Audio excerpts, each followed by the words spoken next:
অর্ধচন্দ্র Islamic গল্প, এক glass পানির প্রতিদান।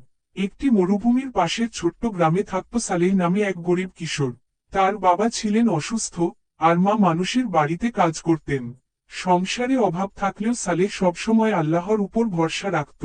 প্রতিদিন সকালে সে গ্রামের কূপ থেকে পানি তুলে মানুষদের বাড়িতে পৌঁছে দিত। এটাই ছিল তার ছোট্ট উপার্জন।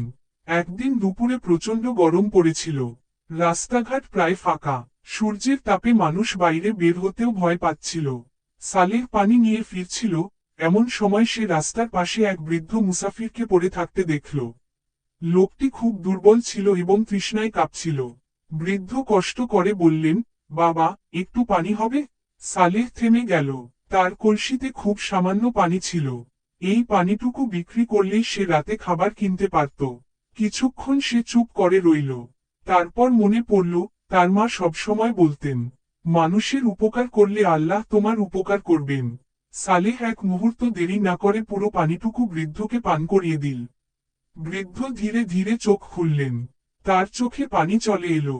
তিনি বললেন, আল্লাহ তোমাকে এমন প্রতিদান দেবেন, যা তুমি কল্পনাও করতে পারবে না। সালেহ হাসল, আমি শুধু আল্লাহর সন্তুষ্টির জন্য করেছি। সেদিন রাতে সালেহদের ঘরে কোনো খাবার ছিল না। মা ছেলেকে জড়িয়ে ধরে বললেন, কষ্ট করো না বাবা, আল্লাহ আমাদের দেখছেন।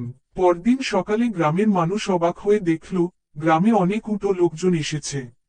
জানা গেল, শহরের এক ধনী ব্যবসায়ী এই পথ দিয়ে যাচ্ছিলেন। গতকাল তিনি মরুভূমিতে অসুস্থ হয়ে পড়েছিলেন।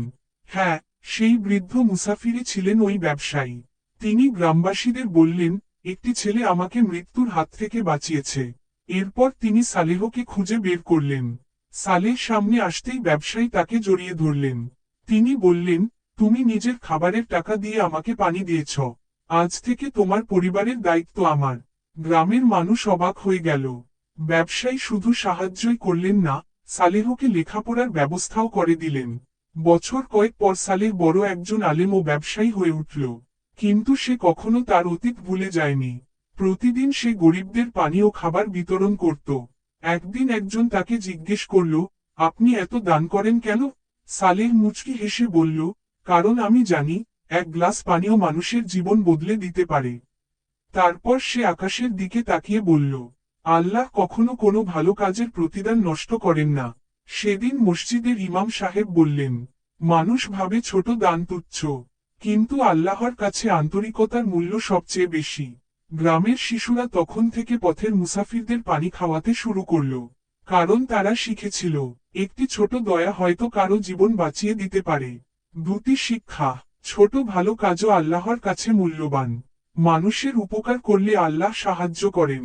দান শুধু ধনীদের কাজ নয়, আন্তরিক নিয়ত সবচেয়ে গুরুত্বপূর্ণ।